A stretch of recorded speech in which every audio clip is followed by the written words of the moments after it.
This is ICAStnews.com, live and direct from United Nations headquarters in New York City. And this is the Russia folder, Rossiyskaya Papka. If the papers in the Russian folder were subjected to a test, they might have burnt edges. The White House press secretary is talking in alarming terms about Russia's increased activity in Syria.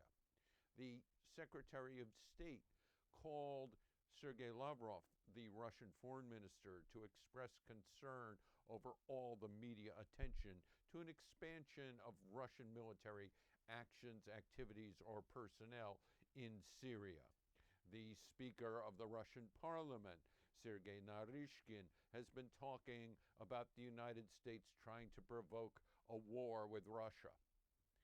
As people and as powerful weapons are the focus of what's going on in the Middle East, the big attention across the world is being paid to what's going on with refugees, the almost 750,000 people who are now pressing Europe to get the status of refugees or people seeking asylum. 53% of the people are from Syria. Some 14 to 17% of the people are from Afghanistan. Afghanistan, the country that both the Soviet Union and the United States have had experiences in trying to rule and are being ruled out of the game in both places. The rhetoric is ratcheting up, but besides the people, the weapons, the power quotient is getting a good deal of attention. What is exactly going on with the Russians, the military, and Syria? There are accounts that prefabricated houses are being put into Syria on Russian ships, planes, and being put together by Russian crews. There are accounts that say that more ships this year, more ships bearing military goods, have crossed through the Bosphorus on the way to Syria than in the previous year. There are accounts that say the new BTR-82As, the armored personnel carriers that are being produced by the Russian military, are flooding into Syria. There are accounts that say that right now a new contract has been signed with Algeria, which brings Russian Sukhoi 30 planes into the area. There are accounts, almost hysterical accounts, that dirty troops, that the Marine Unit 810, the one that's based in Sevastopol and is said to have done so much of the so-called dirty work in bringing Crimea into the fold of Russia, is being dispatched to Syria. There is good reason for wariness, good reason to be worried about what's going on. But the idea in the West that's resonating, that is reminiscent of that 1966 movie, The Russians Are Coming, The Russians Are Coming, directed by Norman Jewison, is typical of the hysteria. Some of the hysteria, of course, drives support for increased spending in military on both sides, but there's something else here at work. The Russians are longtime backers of Bashar al-Assad, the beleaguered Syrian strongman. They may, in fact, be quite worried about his diminished rule over increasingly smaller parts of Syria. They do not want to see another vacuum state, another state like Iraq. They do not want to see ISIS, the Islamic State, so-called state. It's an insurgency movement, but taking over territory in Syria, ruling in Syria.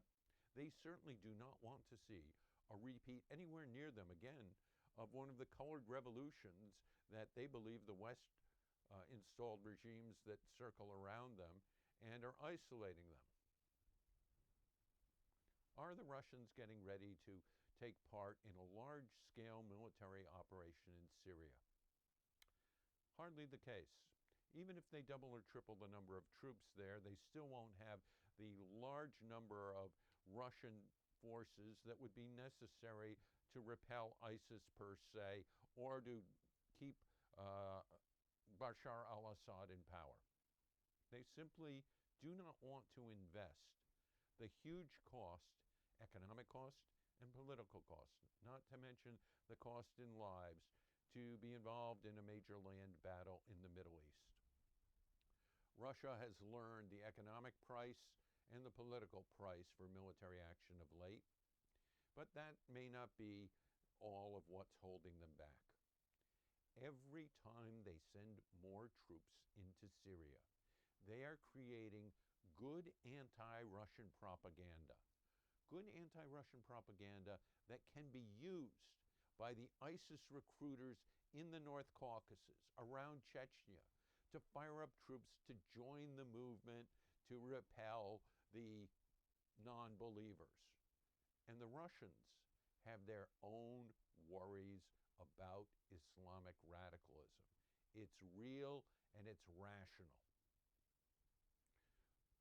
Real and rational are also some of the things motivating Mr. Putin. We simply do not know all the thinking going on. We do know that Putin is increasingly surrounded by hardliners in the Kremlin. We do know that Putin is a tactical fighter who uses the weaknesses and the pressure, the force in karate terms, of the other to do his bidding. We also know that Mr. Putin has saved the American bacon more than once.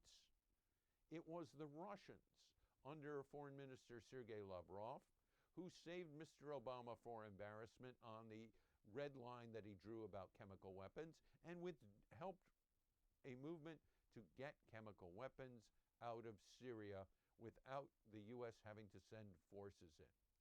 And we know that right now, through the wonderful reporting of Chris Chivers in the New York Times, that even with this, that there are instances of mustard gas, maybe from Iraq, maybe from stores in Syria that were not declared, that is being used. Imagine had the Russians not led the movement to free Syria of all chemical weapons, how desperate the situation could be right now.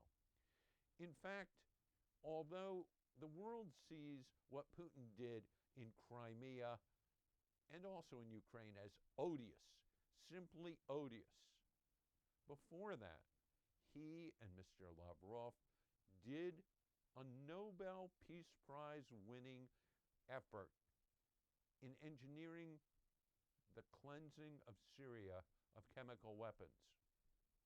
Why Lavrov, if not Putin, was not nominated for this, says something about political correctness in Norway and in Sweden.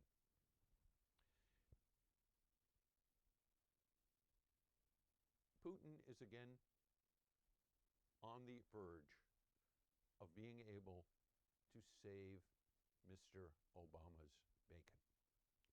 Obama had compared ISIS, or what he likes to call ISIL, to a junior varsity basketball team. Well, that junior varsity is taking up and winning huge parts of the country, taking over Syria's oil fields, threatening to cut some of the main highways from Damascus.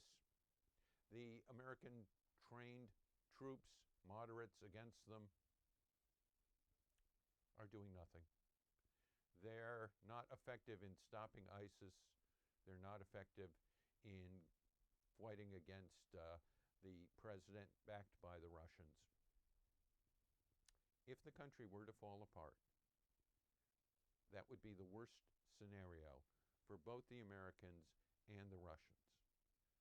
In this scenario, in this current situation, it may well be that what Putin is doing is A, securing those things that are most dear to Russia. Stability in one country that is a follower of Russia. Securing stability of the Russian naval base in Tartus. Taking advantage of Syrian weakness to develop out of a 1980 treaty on a air base in Syria to take it over on behalf of Russia, so it has another base in this part of the world. And he may be positioning himself for his appearance at the United Nations.